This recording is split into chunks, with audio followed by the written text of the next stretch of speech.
Excellent. I hope you appreciate the time and effort that went into those two presentations this morning. There's a lot of knowledge and experience behind those two people and behind the companies behind them, if you see what I mean. There's a massive amount of knowledge there. I'm going to, in the final presentation, I'm going to step back a little bit. I'm not really going to do the normal high-level strategy stuff that I like doing. And I'm not even going to touch on SEO, which is what we're famous for. We're going to look at Google AdWords, which is an interesting topic. It's something that's not really talked about a huge amount in the inbound world.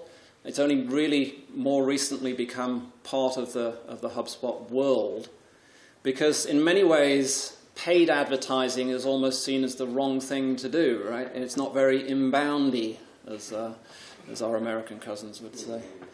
And the reason for that is that most advertising is interruptive. It's getting in the way of people trying to do what they're doing naturally. But specifically, AdWords is not necessarily like that. It is responding to a particular user's query when they're searching on Google, and it is returning a result. The only difference is that you are paying for the right to appear on those results pages. So inbound is an approach focused on attracting customers through content and interactions that are relevant and helpful. And I think you've got to bear that in mind when you're running paid campaigns. If you're going to put an ad in front of somebody, you're going to send them through to a landing page, then it's really, really important that it is relevant and helpful. There are so many instances of paid campaigns that we review and analyze that are just really, really bad. It's pay and pray and hope that if I could just get somebody to my website, they will understand my vision and my meaning and everything else, and everything goes to the home page, and suddenly they wonder why nobody is actually making any money. So let's remind ourselves as the inbound methodology: attract, convert, close, and delight. So the paid campaigns typically sit within the attract phase, but more and more they can actually sit at other points of the buyer's journey. And this came home to me the other day when I was at HubSpot in Dublin, and they were talking about a new piece of functionality that they're rolling out called the attribution report model, which is available on the enterprise level. And this is really, really interesting because attribution reporting is key really to all of the things that we do as marketers.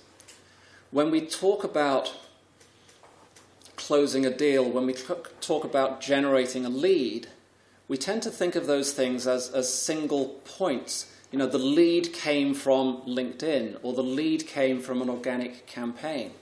What we don't really realize is that those leads have multiple touch points through the buyer's journey.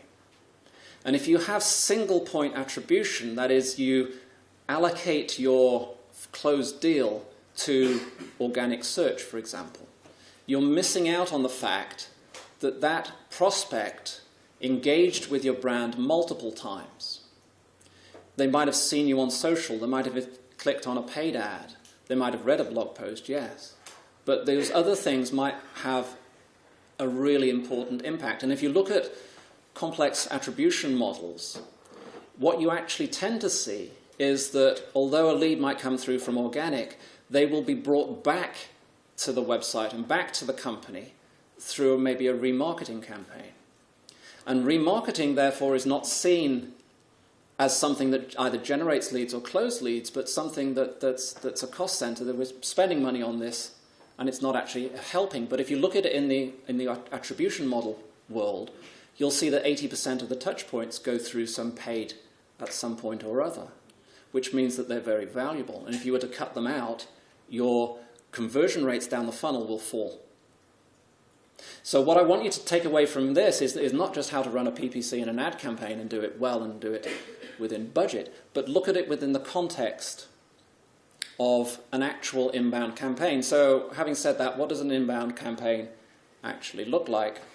Gosh, that's horrible, isn't it?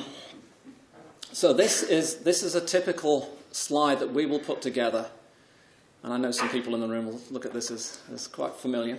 But it is a typical way of looking at the kind of work that we as an agency do, or a client, an internal marketing team, will put together for themselves. It comprises of multiple different components. You've got website components like a pillar page down here. You've got blog posts. You've got 12 blog posts up here. You've got social sharing of the blog posts. You've got LinkedIn going through Pulse. You've got interactions through things like Reddit and Quora. You've got nurturing campaigns from template offers. You've got assessment pages. You've got email verifications. And somewhere down the bottom, you've got a little button there that says AdWords. Right? But all of these things work together. And this is one of the things, I mean, you've heard me talk before about marketers being busy and being guilty of being busy, right? Because they tend to, concentrate up here and let's generate some more blog posts. But unless you're seeing the whole thing in the context of the entire campaign, the entire journey flow, then you're really missing out on a lot of different ways that you can improve the lead gen flow through your organization. So what I want to do really is just focus on this little bit. And why would I do that if we're doing all of this other stuff and we've got writers creating content and all these different things? Well, people who know me know that I'm an SEO expert. It's one of the things that we've been doing forever. And if anybody asks me a question, the answer is SEO. But it isn't quite true, right? And organic traffic can take quite a considerable amount of time to build. And in a competitive marketplace, it can take a considerable time and a lot of money and time and effort to beat out the competition. So if you have just started, you've gone through that whole process, you've defined all of your different workflows, you've created your download pages, and you've published your first blog, and suddenly nothing happens. And that's frustrating, and that's when senior management start talking about return on investment spends, and that's when you start having some very difficult conversations with your clients. The same thing is actually true on social. You can put out both paid and organic work through social, but social tends to work in spikes. People have very short attention spans. Even if things get through influencers, it can actually only be a blip, if you like, driving traffic. So business is always looking for a quick return on investment, and that is why paid campaigns can do that. They drive the initial traffic. They can validate that workflow. This is why, actually, as a search engine optimization strategy, paid can be really, really useful. Because you can test, you can experiment, you can try different things out. You can find out what keywords and phrases and topics are really resonating with your audience. And more important, you can actually find which ones convert better. So rather than waiting 12 months or 18 months for an organic campaign to eventually get you number one for that magic keyword, and then you find the conversion rates are terrible, why don't you throw some paid money at it and see whether it actually works or not? And it can happen very, very quickly. There's lots of different ways of paying to generate traffic to your site, and I'm not going to cover all of these because really we don't have time. They're all valid, but the biggest one still is Google AdWords, which is the one in the top left. All of them are relevant, some of them more relevant for the different buyer personas that your businesses have. So just so we know what we're talking about, when you go to Google and you type something in, the first few results are paid ads. Now, it used to be back in the day, last year, that these ads stood out, and there used to be sort of side ads as well, and there was the massive great banners. If you look at that now, it's actually quite difficult to see what is an ad and what is not an ad. And this is predominantly because this is how Google makes its money. It wants you to pay to have those ads put in place. And it wants you as a user to click on those ads because that generates revenue for it. But fundamentally, that's the difference. If you're number one on Google for organic, you're not actually number one on the top of the page, you're number one down here. And the first thing that people see is the paid ad. Now, every conversation I've ever had with somebody about paid ads starts with them saying, well, I don't click on the paid ads. I don't click on the paid ads, right? Well, somebody does. The split between the two used to be about 80% going to the organic first, and then the remainder going to the paid. I don't have up-to-date statistics to actually see how that's changed, but I suspect it's now probably closer to 50-50. That would be my guess. The other strategy, and I'll just throw this in, if you already are number one, in this case for SEO audits, an American firm, if you are already number one on the organic for this, there is still value to be paid to be number one on the paid as well. And this is just something to take away. The interesting, and this is a psychological thing, not just a statistical thing. What will happen is that, yes, if we take the word that the majority of the clicks go to organic, a certain percentage will go to the paid, and then the rest goes to the other listings further down the page. If you have both organic and paid, the number of clicks that you get is bigger than the sum of the two individuals. So 1 and 1 is not equal to 2, it's equal to 3. And the reason for that is all about trust. It's about branding. People see you dominating that page, and they are much more likely to click. So that's an interesting stat, and not many people know that. So there's two elements to this, and again, there's only so much we can do within a certain limited time frame. But setup and monitoring are really, really important. I'm going to go over a couple of high points on. This isn't really a deep dive. You do not need to be technical to understand this. What you need is to be enthusiastic and then go off and learn more. And I'll give you some resources when we send this stuff out. But the setup side and the monitoring side is really important. One other thing, just to go back to this, just so that people kind of understand, and not everybody does. The paid ads are an auction. This is how Google is a multi-billion-dollar organization. They don't set the price for these ads. You can't go to Google and say, I'll give you £5 for an ad. It doesn't work like that. It's a competitive auction. So you will choose a keyword phrase like SEO audit services, and you will say, I'm willing to pay up to whatever it is, £1, £2, £50 per click for that term. And Google will then compare that to all of the other people who are willing to pay so much for a click, and one company will win out over another one, and they will appear first. The interesting thing is that there's a twist to that, and this is going to come in later in what I'm talking about. It isn't a simple auction of the highest bid wins. This is really important. If you are willing to pay a lot of money, it doesn't mean that you will still win. There is a factor called quality score. And Google will look at your ad, it'll look at the text, and it'll look at the page that you're trying to send people to, and it will say, is this a good match? Is this a good ad? Is this high quality? And it gives it a number between 0 and 10. And if you have a low quality score, you can still win, but you have to bid higher. And sometimes you have to bid considerably higher.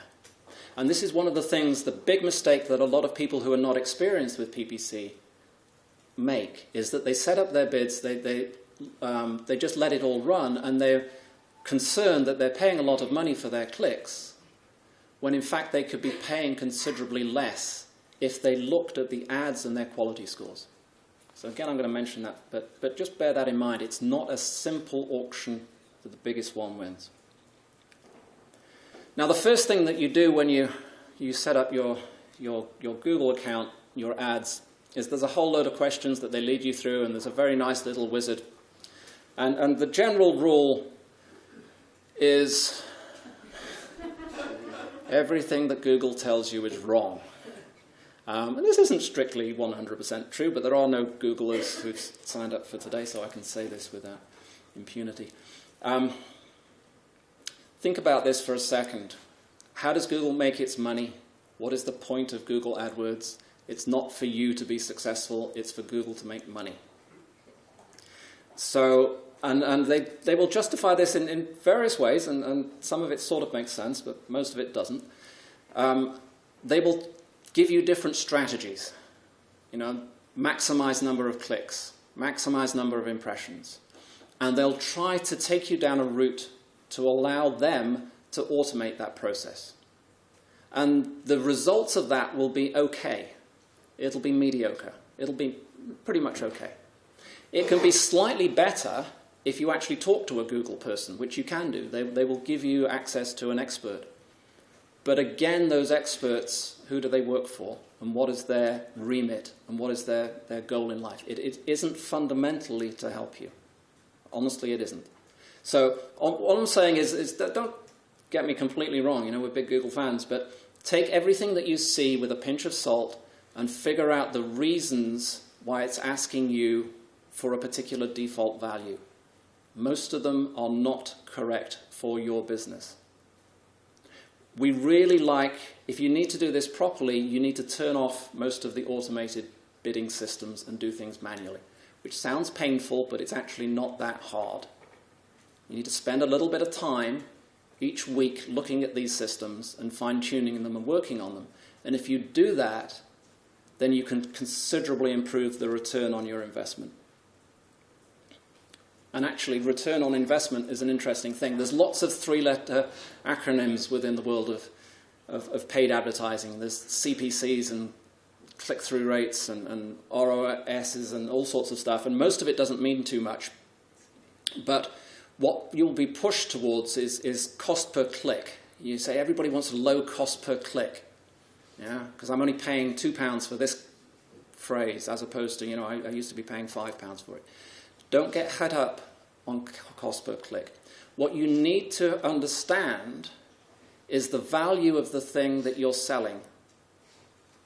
You need to figure out the value of a lead or a product sale, and you need to understand your return on investment for that particular thing. If you've got that understanding and you can tie it back to conversions, so you can track an ad that goes to a lead that gets converted, and you can track all the way down that funnel to an actual sale, and you can figure out what the profit for that particular thing is, you can work back up that funnel, and you can figure out something called return on ad spend, and ultimately return on investment. So you can look at profit. And that will give you a maximum bid that you're willing to make for a particular keyword. And if your bid goes above that number, you're going to be losing money. It's really quite simple. It's not hard maths. People get really het up about the maths on this. I'm terrible at maths. I really am. But that's why God invented Excel, right? It's not that difficult.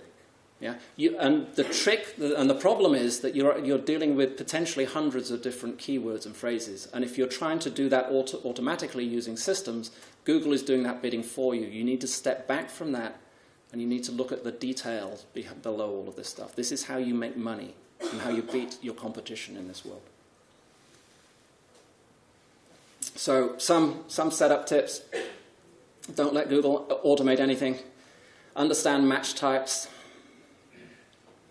Match types, again, I'm not going to go into all of this in detail, but essentially you can have a very broad match of a keyword, or you can have a very narrow one, and it's just that particular phrase.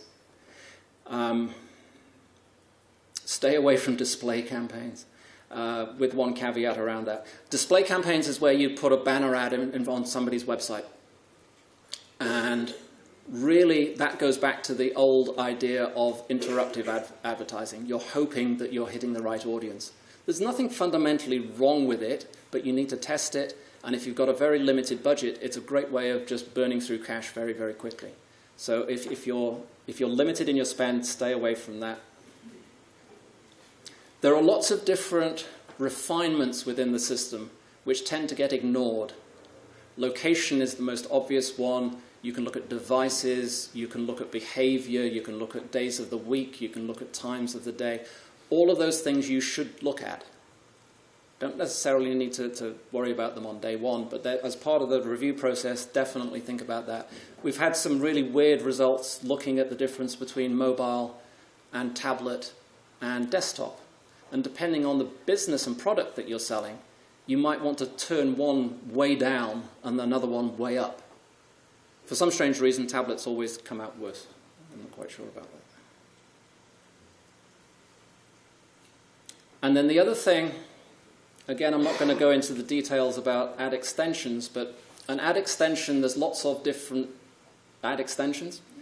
And the difference is, if you look at the ad down the bottom, it pretty much hasn't got any. It's just it's a text ad, and there we go. The one at the top has tons. It has review extensions. It has telephone numbers. It has address extensions. It's got these site link extensions. It doesn't cost you anything to do these, to add them in. It costs you some time and some thought. But what you're doing here is you're dominating real estate space. You're taking over a larger chunk of the screen, and therefore there is less likelihood that somebody will see another ad. And also it gives you multiple different routes into your site. These are site links which can lead off to multiple different pages. There's fantastic opportunity to build out a fully fledged ad with a lot of information on it, and people just don't bother. And therefore they're leaving money on the table.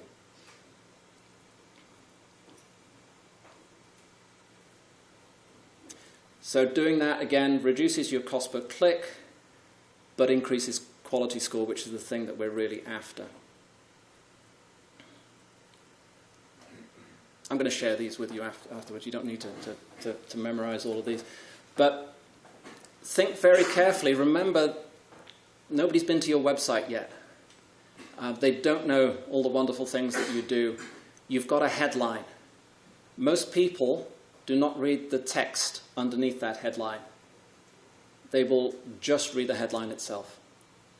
So if you're going to work on anything, become an expert headline writer. And do multiple ads. Again, when we come through four specific recommendations, do multiple ads and do A/B split testing on your ads. It is not hard to do. Go back to your buyer personas. This, again, is a very common mistake that people make, is that they've got very generic ads sending traffic to their homepage, and they're not really thinking about the pain points and the issues that the buyer personas have.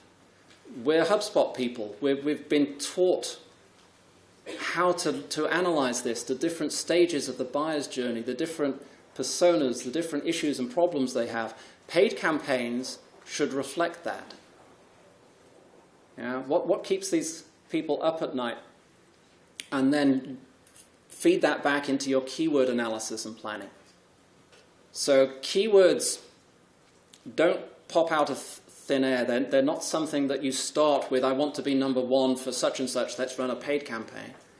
Keywords come after you understand your buyer personas, you understand the problems and goals that those buyer personas have, you understand where they are in their buyer's journey, and if you think about that as a multi-dimensional grid, that will give you a piece of content that addresses one of those pain points for one of those personas, for one of those points of their journey.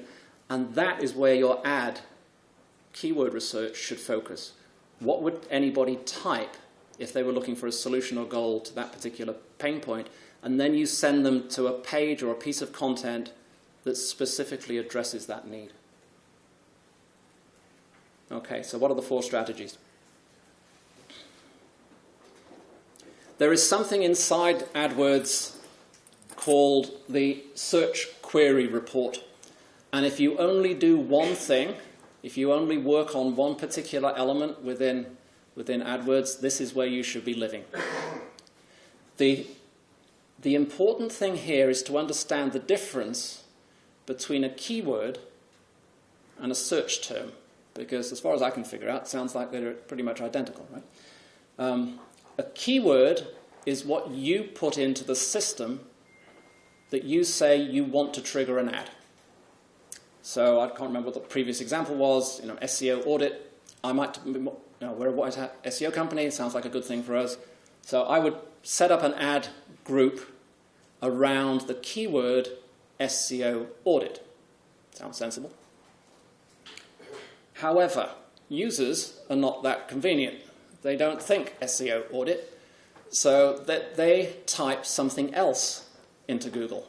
They'll type, where can I get a cheap SEO audit for free? Or, who does the best SEO audit in London? Yeah?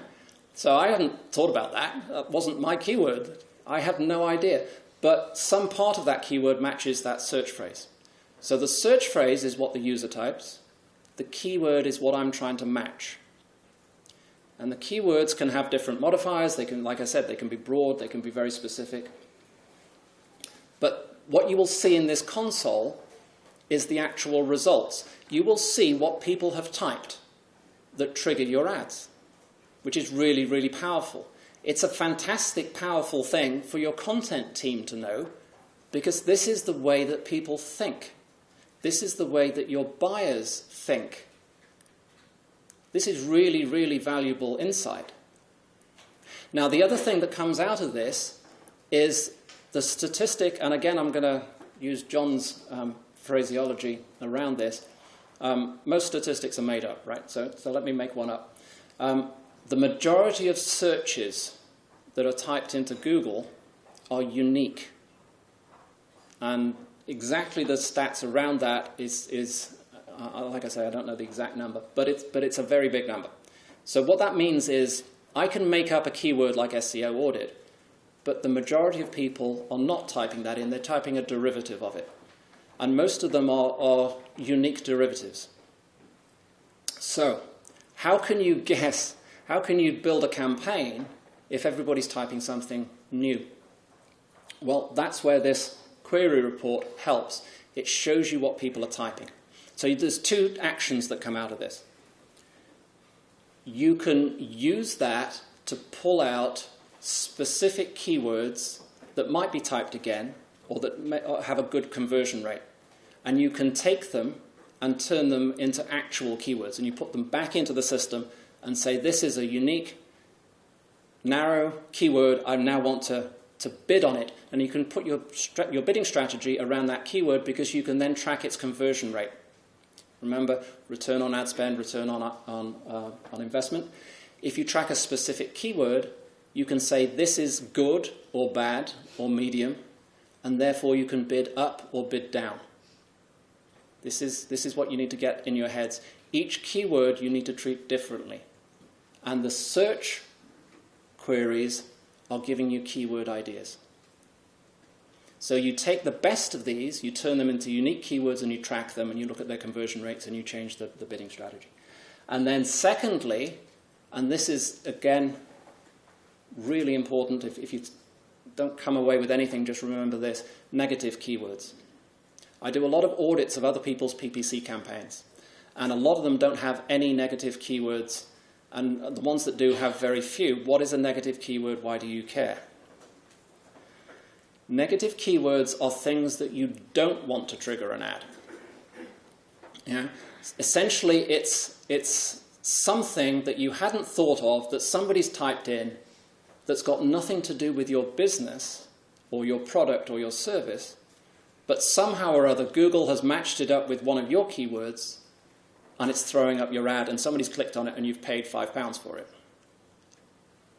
So, I mean, there's lots of examples about this. I don't know, say you create, you sell running shoes, and like a long tail keyword being blue Nike running shoes, but maybe your keyword was running shoes. Maybe you don't actually sell Nike running shoes. So in that world, anybody who then types in Nike running shoes would go into your funnel. You would be paying for it. So you can set up a negative keyword called Nike, and Google will not throw up any ads around Nike. The trick with this is that you can probably make up a whole load in your head, and you can pre-populate the settings with them.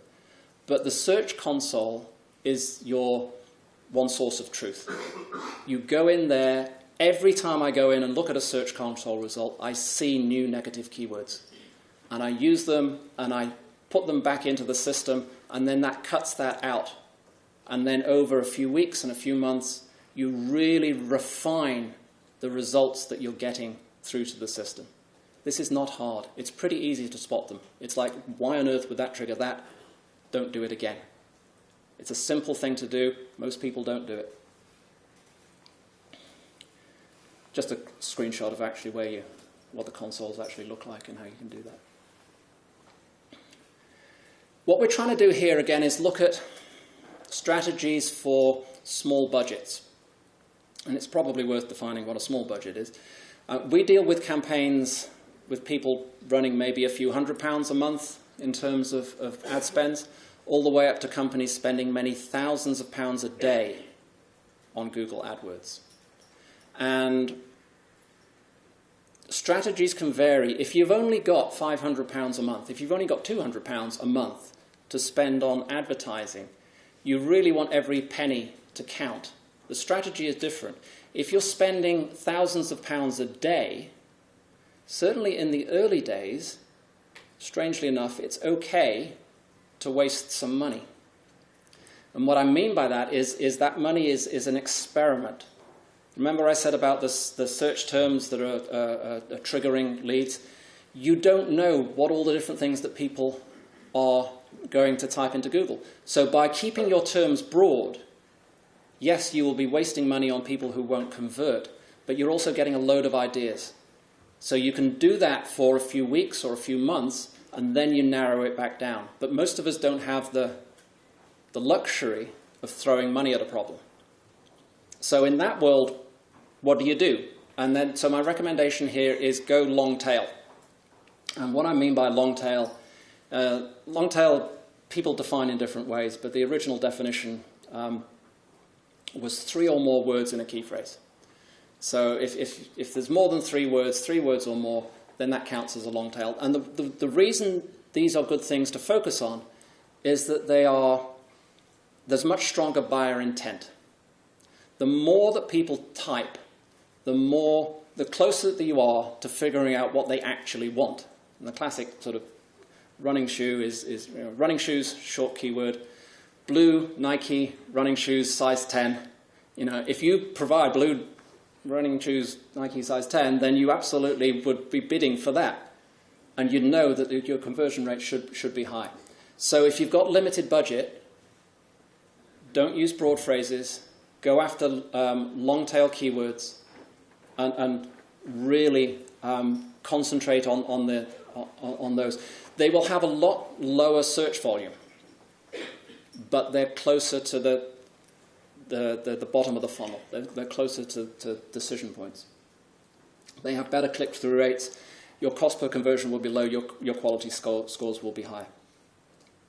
And then again, I'm not going to go around talk about structuring of ad groups, but essentially you can build out different structures within the ad system so that a group of keywords will trigger a particular ad.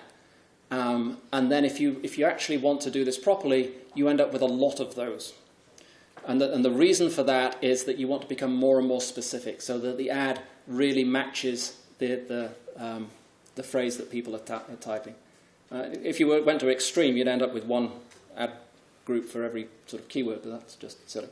But really look at quality and look at the ads. And again, some screenshots of how that looks. Qualifying, this is an interesting one. And what I mean by that is often qualifying out people from ads. Everybody thought, well, don't we want more clicks? Don't we want more visitors in? Well, in many ways, no. The answer is that you want the right type of person to come into your funnel. So the ad here talks about seminars that are run for Fortune 500 companies, and it actually puts the price of the seminar in at $1,200, I think it is, something like that. Now that's going to scare a lot of people off. And it's designed to scare a lot of people off. Because if you just had, this is a fantastic seminar, it's wonderful, you know, it's great. And I'm a solo entrepreneur and I really don't have that kind of money to spend on it. I've clicked on it, I've gone through, you've been charged by Google, and this is not going to close. So this is going to cut down your traffic quite dramatically. Yeah, your click-through rate might go down, but it's specifically going down for a purpose. So you're qualifying out. You're trying to match that buyer persona and the actual needs.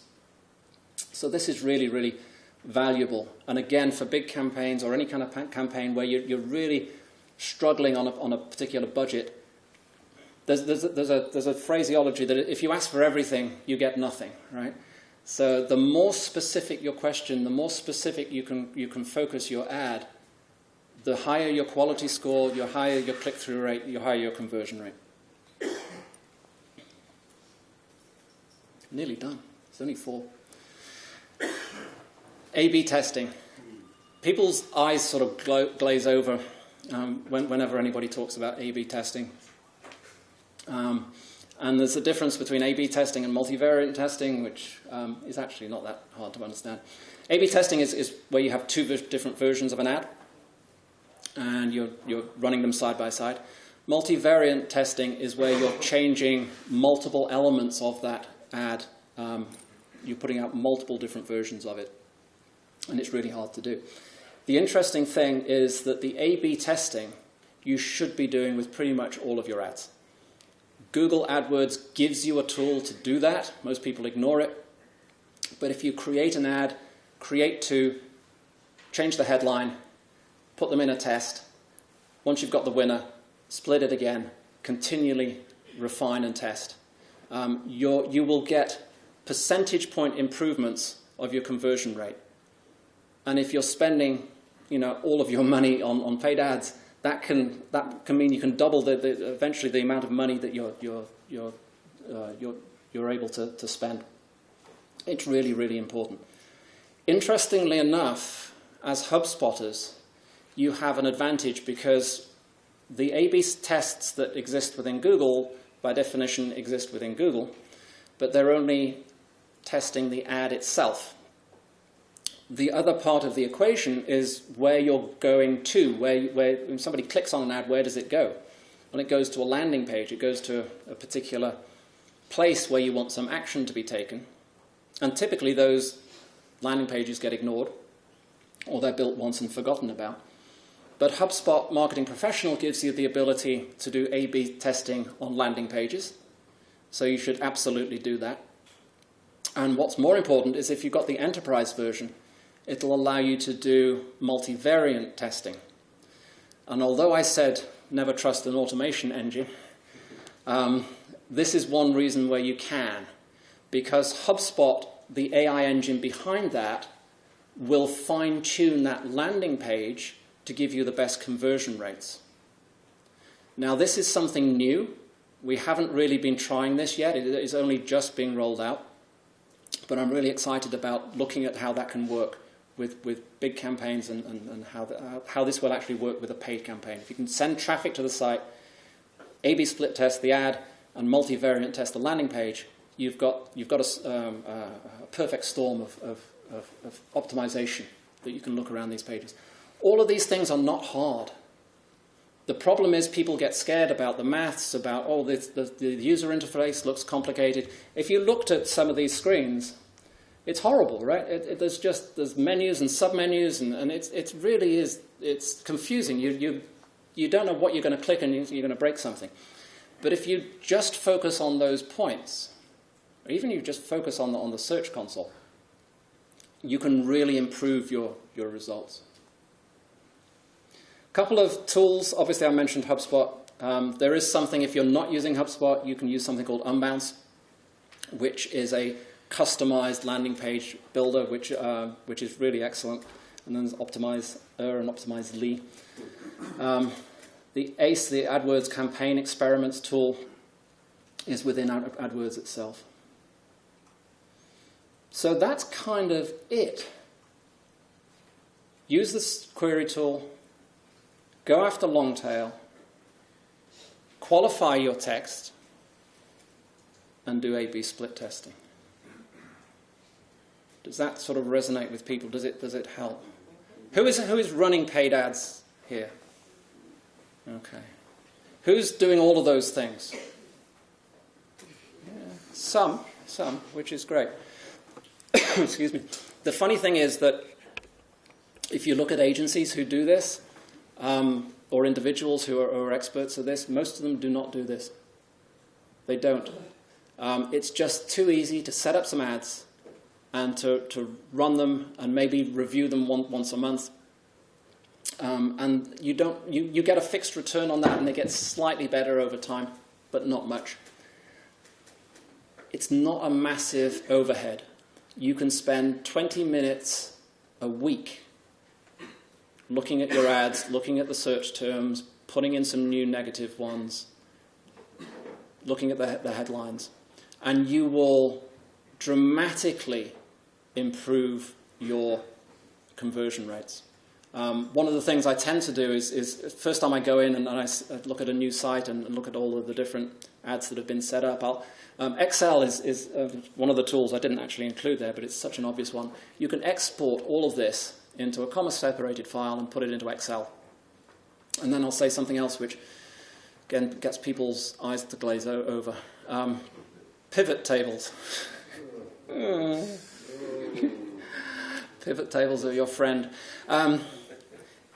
For example, you can, if you've got a very complex environment, a lot of ads, a lot of things going, sometimes it's very difficult to see the wood for the trees. You can export the whole thing into Excel.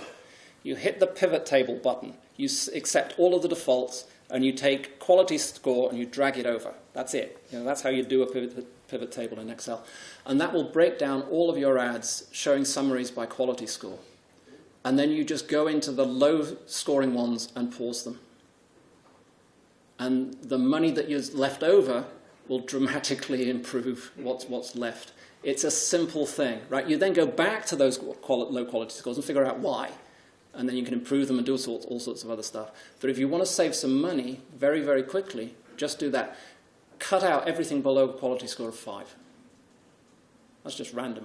There's no particular logic behind that. But I see a lot of sort of 2s and 3s. It means you're overpaying, dramatically sometimes overpaying for things that you could just be sending an ad to a different page.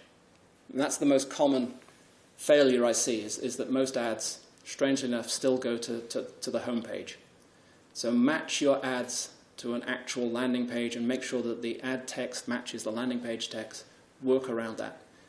Just focus on quality score, and return on investment. Any questions? Yeah, go on.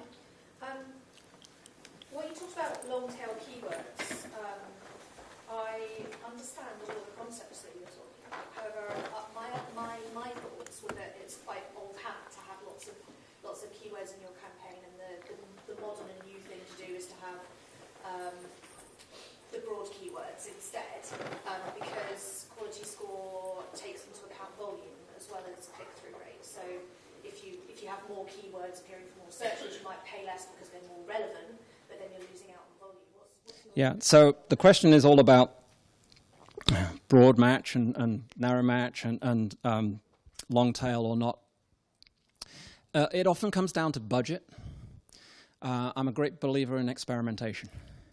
So if you've got a lot of budget, I'm a big fan of what's called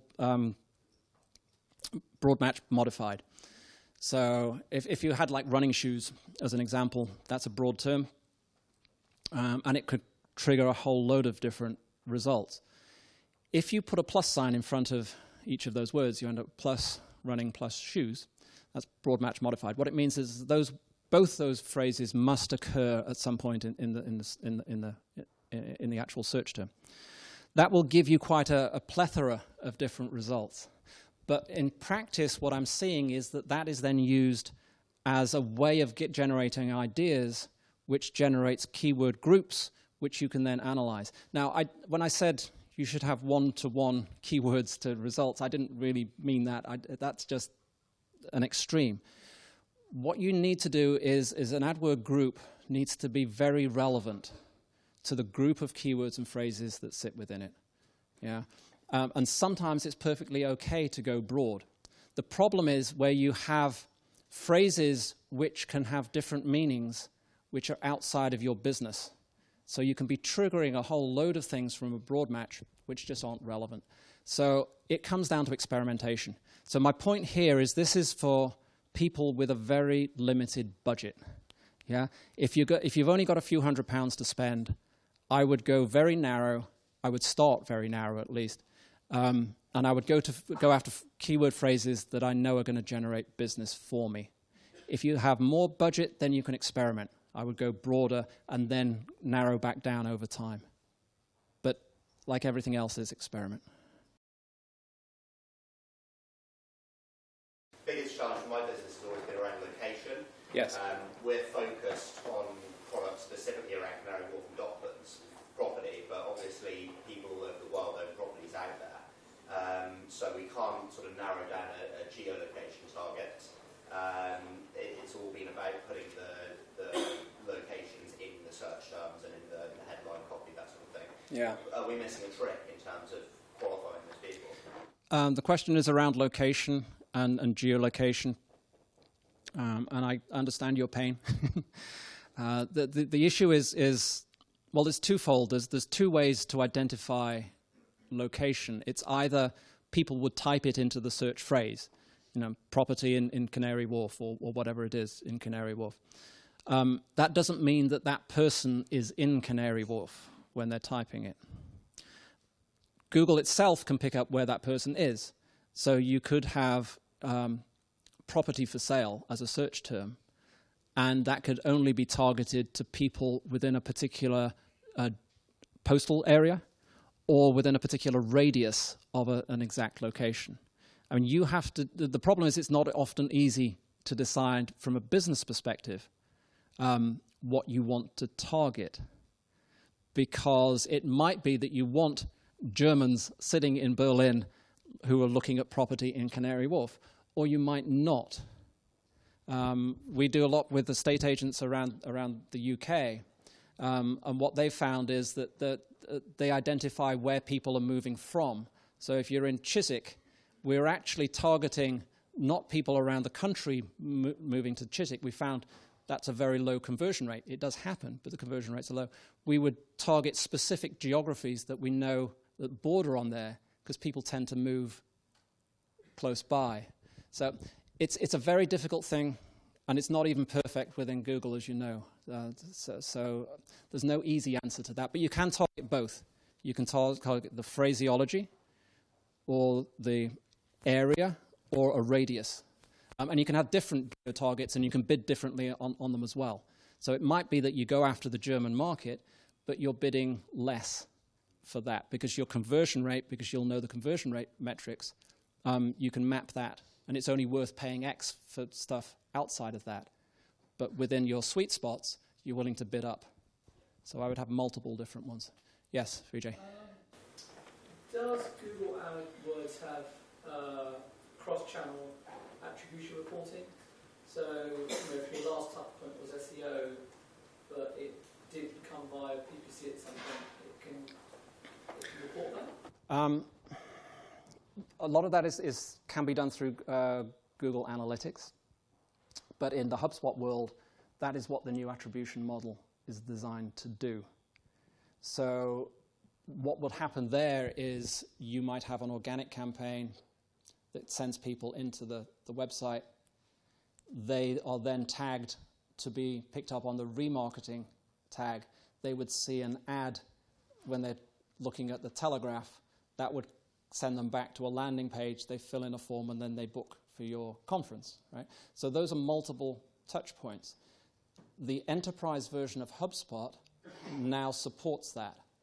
So you have both first touch, last touch, weighted, decay modeled attribution reporting within enterprise HubSpot marketing. But that is not easy to do within AdWords itself, no. With HubSpot, it's for actual leads that you're getting attribution reporting on. What about visitors that haven't converted into leads? Does Google Ads do that for you? Not if you know. No. Not that I know of. Not that I know of. Sounds like something I need to go off and read about. Yeah. Any other questions? How are we doing for time? We're pretty much okay. So unless anybody has anything else, I think we're going to finish it off now. The next event is going to be sometime. It's going to be March. I haven't got an exact date, but I will email everybody out. I will send out copies of the presentations in the next few days. We will get the video recording out. Normally it's a couple of weeks, so it might even be after Christmas. But I really appreciate your time coming in, and hopefully this was valuable for everybody. Thank you so much.